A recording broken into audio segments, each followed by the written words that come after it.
राजधर्म के इस हिस्से में बात होने जा रही है उत्तर प्रदेश की, और उत्तर प्रदेश के उस डॉन की जिसके नाम की कभी तूती बोलती थी, जिसके नाम का सिक्का पूर्वांचल समेत उत्तर प्रदेश के कई जिलों में चलता था। उसके खिलाफ कोई आवाज उठाने की हिम्मत नहीं करता था, और अगर किसी ने कभी कोशिश भी की तो उसकी आवाज हमेशा हमेशा के लिए दबा दी जाती थी। जेल से उसकी हुकूमत चलती थी, विरोधियों का जेल से ही काम तमाम कर दिया जाता था। उसके गुर्गे खुलेआम गुंडाई करते थे, लेकिन कहा जाता है ना कि समय सबका हिसाब लेता है।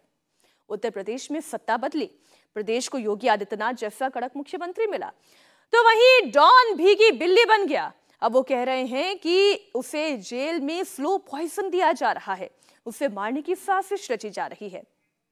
आप सही समझ रहे हैं, हम बात कर रहे हैं गाजीपुर से समाजवादी पार्टी के उम्मीदवार अफजाल अंसारी के भाई मुख्तार अंसारी की, जो अभी बांदा जेल में बंद है और इलाज के लिए बांदा के मेडिकल कॉलेज में भर्ती किया गया है।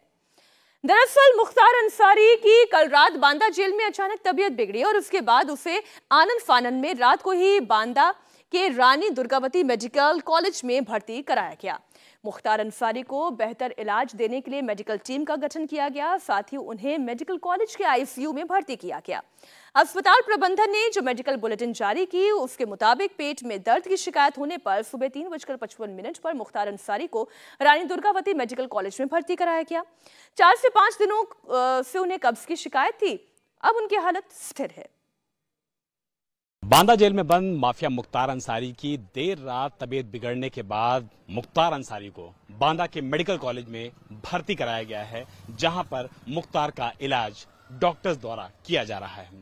बांदा का मेडिकल कॉलेज है और मेडिकल कॉलेज में पुलिस की जो व्यवस्था है वो बताने के लिए काफी है कि किस तरीके से पूरे इलाके को छावनी में तब्दील किया गया है। बताया जा रहा है कि मुख्तार अंसारी को पेट में कब्ज और कॉन्स्टिपेशन की वजह से भर्ती कराया गया था। लगातार मुख्तार अंसारी को पेट में दिक्कत हो रही थी, यूरिनल इन्फेक्शन हो रहा था, और उसके बाद ये भी बताया जाता है कि देर रात मुख्तार अंसारी अपनी बैरक में गिर भी पड़ा था, जिसके बाद मुख्तार अंसारी को थोड़ी चोट भी आई थी। हालांकि जो परिवार के सदस्य यहां पहुंचे, अफजाल अंसारी पूर्व सांसद हैं, वो यहां पहुंचे। उनका कहना है कि उन्होंने अपने भाई के साथ मुलाकात की है, उनका स्वास्थ्य बेटर है और डॉक्टर्स की निगरानी में उनका इलाज किया जा रहा है। उन्होंने ब्रजेश सिंह पर आरोप लगाया कि ब्रजेश सिंह द्वारा इस तरीके की लगातार कोशिशें की जा रही हैं और मुख्तार अंसारी को मारने की पिछले 40 दिनों में ये दूसरी कोशिश की है। आपको बता दें कि मुख्तार अंसारी ने जब वर्चुअल पेशी पर अपने आप को अदालत के सामने पेश किया था, उस दौरान ही मुख्तार अंसारी ने इस बात का जिक्र किया था कि उसको मारने की कोशिश की जा रही है और स्लो पॉइजन के जरिए उसकी हत्या करने की जेल प्रशासन साजिश रच रहा है। फिलहाल सुरक्षा के यहाँ पर पुख्ता इंतजाम है, बांदा पुलिस की यहाँ पर तैनाती की गई है।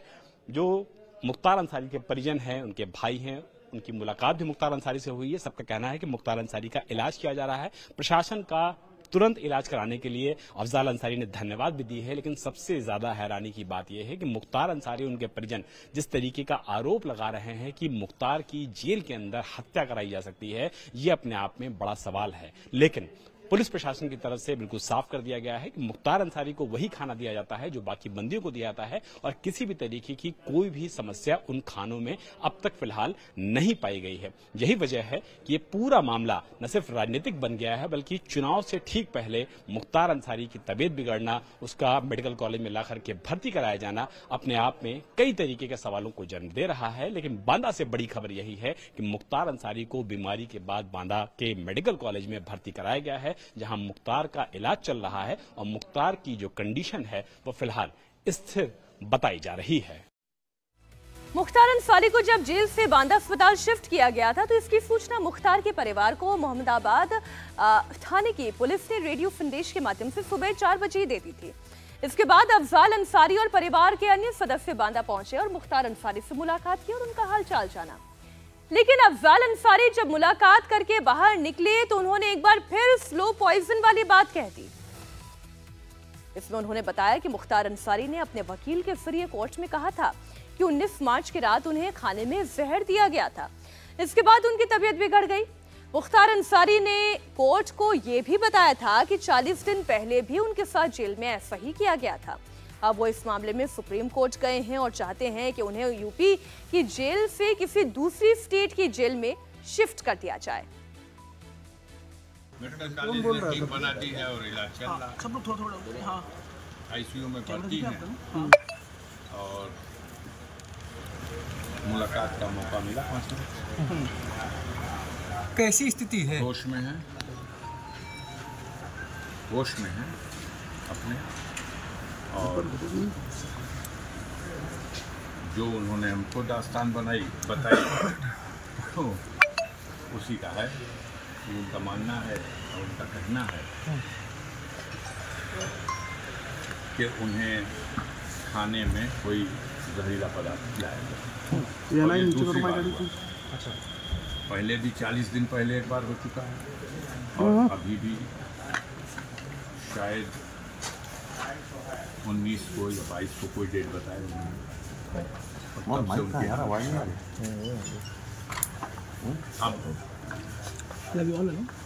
जितनी सहन शक्ति है उससे वो कर रहे हैं। तो फिर भी ऐसी स्थिति में भी कम से कम उनको हॉस्पिटल भेज दिया गया। इसी के लिए धन्यवाद देना चाहते हैं कि कम से कम इस व्यवस्था में उनको हॉस्पिटल भेज दिया। मुझे लगता है कि अगर डॉक्टर स्वतंत्र होगा कि उनका इलाज कर सके तो वो अपना डॉक्टर का धर्म निभाएगा। मुख्तार अंसारी को जिस दिन फ्लो पॉइजन की बात सामने आई उसी दिन मुख्तार अंसारी की पेशी के दौरान लापरवाही बरतने के आरोप में यूपी सरकार ने बांदा जेल के जेलर और 2 डिप्टी जेलर को सस्पेंड भी किया था। जिस मुख्तार अंसारी को बांदा जेल में फ्लो पॉइजन दिए जाने का आरोप लगाया जा रहा है, उस मुख्तार अंसारी की क्राइम कुंडली पर भी आइए एक बार नजर डाल लें। मुख्तार पर कुल 65 मुकदमे दर्ज है, जिसमें अकेले उत्तर प्रदेश में 61, पंजाब में 1 और दिल्ली में 3 केसेस दर्ज हैं, जिसमें पिछले 18 महीनों में 8 केस में फैसला आ चुका है। उनमें 2 केसेस में मुख्तार को उम्र कैद की सजा दी जा चुकी है। 62 साल का मुख्तार अंसारी बीमार है।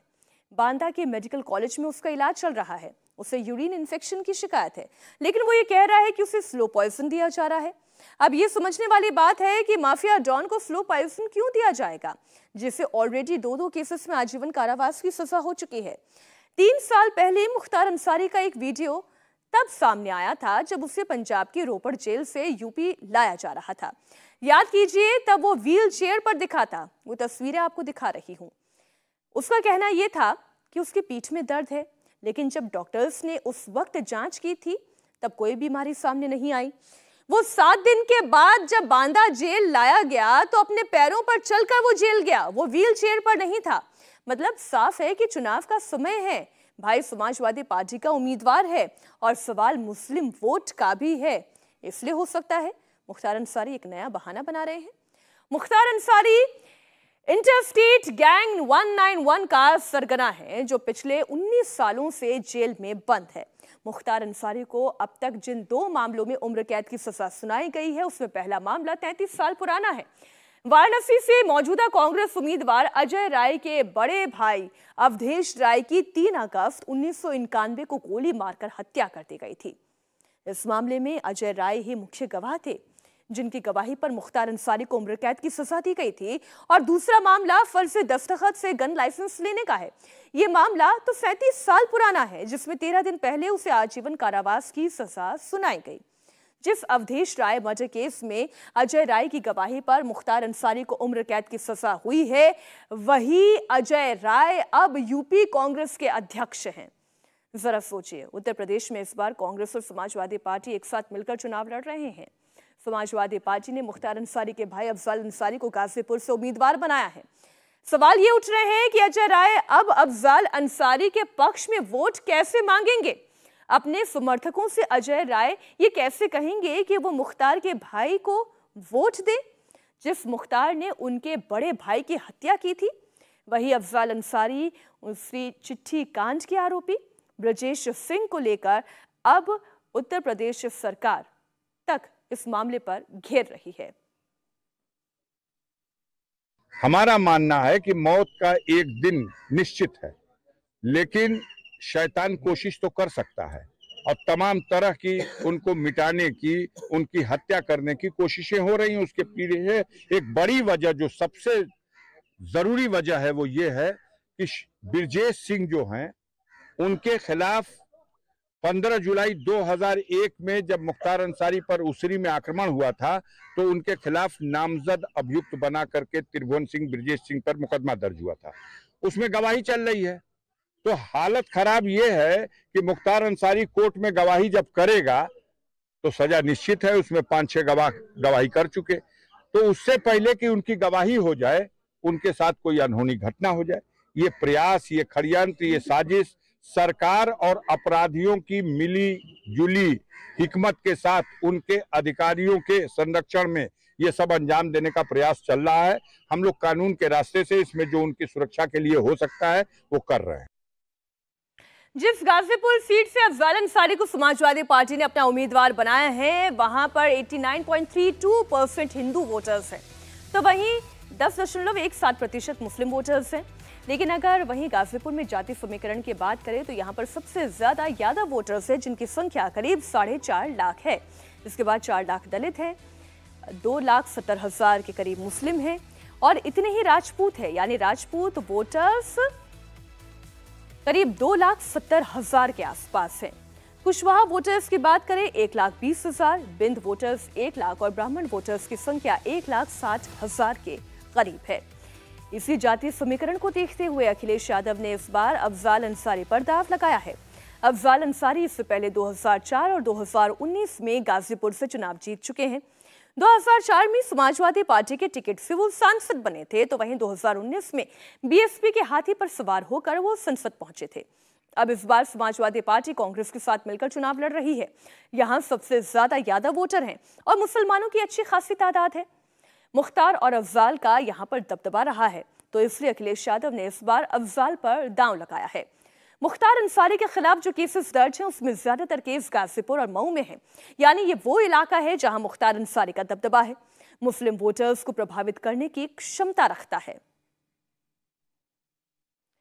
तो मुख्तार अंसारी का नाम और साथ ही जिस तरीके से अंसारी बंधुओं का इस इलाके में दबदबा रहा है, समाजवादी पार्टी इस ताकत में और इस जुगत में लगी हुई है कि यहां पर सेंटिमेंट्स के बहाने मुख्तार अंसारी के नाम पर मुसलमानों के वोट और समाजवादी पार्टी का चूंकि कोर वोटर यादव वोटर है, तो ये समीकरण जोड़कर यहां पर उनके उम्मीदवार अफजाल अंसारी को जीत दिलाई जा सके।